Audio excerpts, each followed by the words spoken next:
This is the story of Mariam, a simple girl whose heart is filled with the light of faith and patience.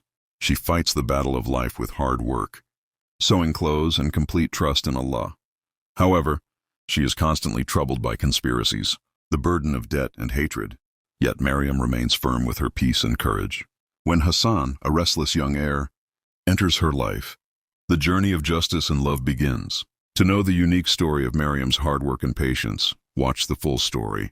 The city of Damascus was renowned for its grandeur and elegance, famous throughout the world. Situated on the banks of the river Tigris, it was a scene where the minarets of mosques touched the sky.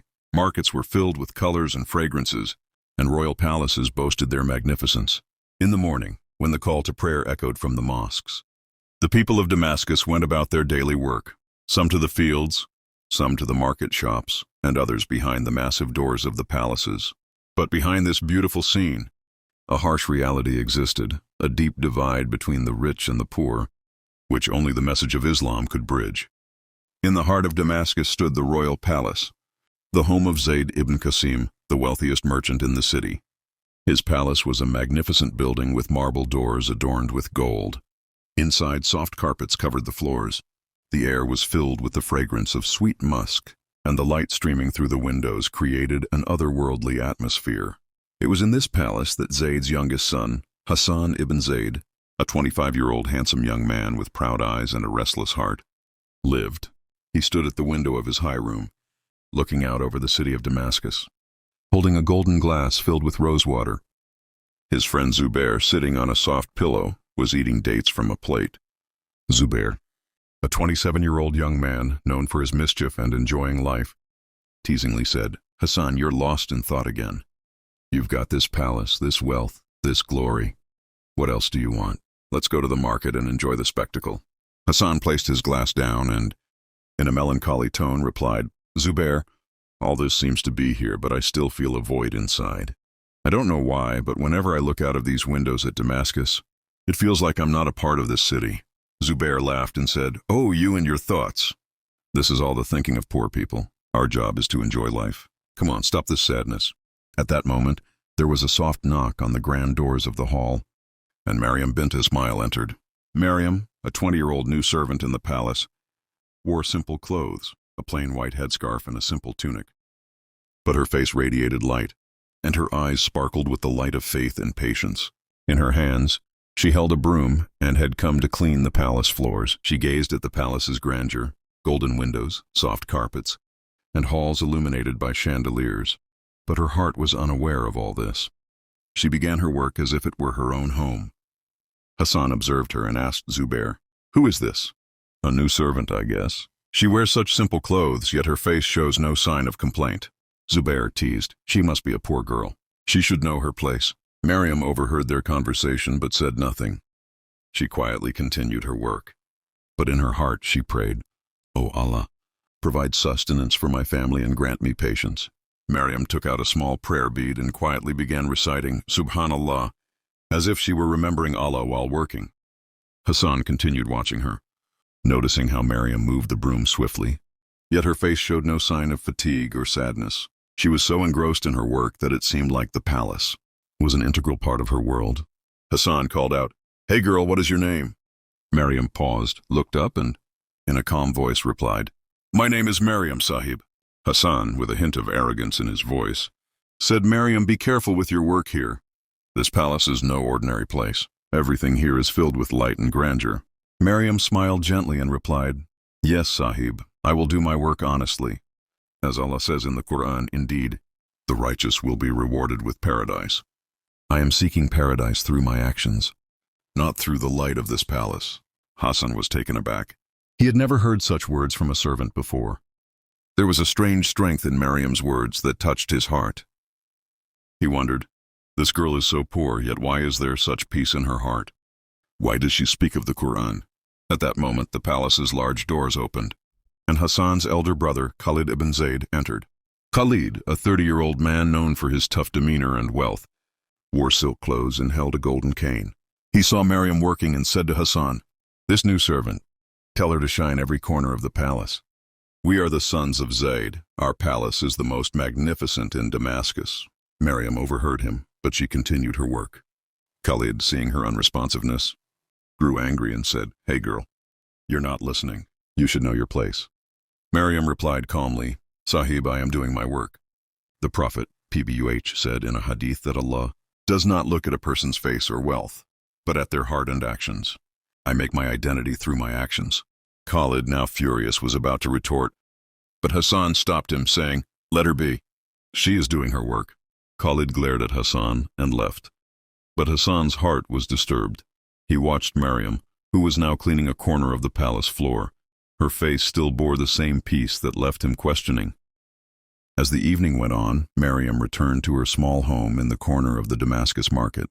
Her home was an old house with mud walls and a small courtyard. Inside, her sick mother and her 12-year-old brother Ismail lived.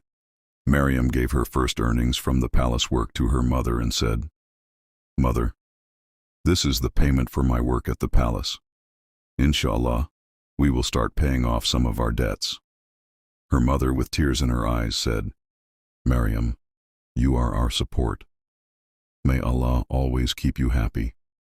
Maryam kissed her mother's hands and said, "Mother, happiness is in trusting Allah.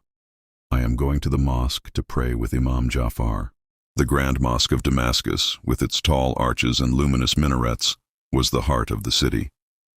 Maryam arrived at the mosque, where people gathered to hear the teachings of Imam Jafar, a 60-year-old elder known for his wisdom and illuminated face. He read a verse from the Quran, "Indeed, those who fear Allah, He will make a way for them and provide for them from where they do not expect." Maryam felt peace in her heart as she heard these words. She prayed, "O Allah, provide sustenance for my home and grant me patience and faith." Hassan, who was passing by the mosque with Zubair, overheard Imam Jafar's words and said to Zubair, "What is this Imam saying? What is life without wealth?" Zubair laughed and said, "Hassan, these are just the thoughts of poor people. For us, wealth is everything." But Hassan was restless. He looked at Maryam, sitting inside the mosque, praying with her eyes closed. The peace on her face troubled him even more. He thought, what magic does this girl know that brings such peace to her heart? That night, as the city of Damascus slept, Hassan stood by the window of his palace, gazing at the stars. For the first time, he asked himself, "O Allah, am I more than just my wealth?" The words of Maryam, "I seek paradise through my actions, not through the light of this palace," echoed in his mind. The next morning, when the call to prayer echoed through the mosques, Hassan stepped out of his palace room. He decided to go to the mosque, hoping to find the peace that was on Maryam's face. Zubair repeatedly tried to coax him to join him in the market for entertainment. But Hassan dismissed him, saying, "Zubair, you go. I want to go to the mosque today." The great mosque of Damascus, with its towering minarets and illuminated arches, was a spiritual center for the city. Maryam was sitting there, wrapped in her simple scarf, holding her prayer beads. In her heart, she was praying for her mother and brother Ismail, asking Allah for guidance and health. Imam Jafar, sitting on the pulpit, continued his teaching. "O believers, seek help through patience and prayer, for Allah is with those who are patient."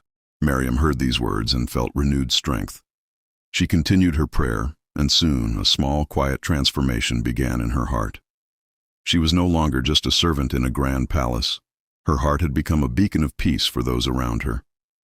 Hassan had entered the mosque quietly and was sitting in the corner where he could hear Imam Jafar's teachings.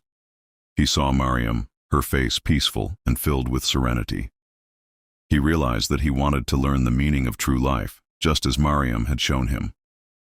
Hassan had entered the mosque quietly and was sitting in the corner where he could hear Imam Jafar's teachings. He saw Maryam, her face peaceful and filled with serenity. He realized that he wanted to learn the meaning of true life, just as Maryam had shown him. The next day, Hassan, who had now begun visiting the mosque regularly, noticed Maryam once again praying earnestly. Her face, glowing with peace, struck him deeply. He thought to himself, "This girl has nothing, but her heart is so full of contentment. What do I have compared to her?" Maryam's days continued with hard work. praying, and taking care of her mother and brother. Her small shop, alongside her best friend Aisha, was growing steadily. People came from all around to buy her beautifully sewn clothes. But despite the rising success, Mariam remained grounded. Her faith and patience continued to guide her every step. One day, while Mariam was working in her shop, Khalid, Hassan's brother, passed by and grew jealous of her progress. His life revolved around wealth and status, and he couldn't bear to see a poor girl like Mariam rise so high. He devised a plan to stop her. Khalid met with one of his wealthy friends and instructed him to spread false rumors about Mariam's shop, claiming her clothes were of poor quality and her work was substandard. He wanted to destroy Mariam's reputation. The wealthy friend agreed and set the plan into motion. Soon, people began whispering about the quality of Mariam's work, and her customers started to decline. Aisha, seeing the effect of Khalid's schemes, encouraged Mariam to keep going. "Mariam, don't worry. This is just jealousy. Allah will show you the way. Keep your faith strong." Mariam, always calm and trusting in Allah, replied, "Aisha, anger only corrupts the heart. I will go to the mosque and pray to Allah for justice." She went to the mosque, where Imam Jafar was once again teaching the people. Imam Jafar recited from the Quran, "Indeed, with hardship comes ease." Mariam felt a new strength arise in her heart. She knew that no matter how difficult the road, Allah was with her. Hassan, who had been quietly listening, heard the words and understood the deep truth behind them.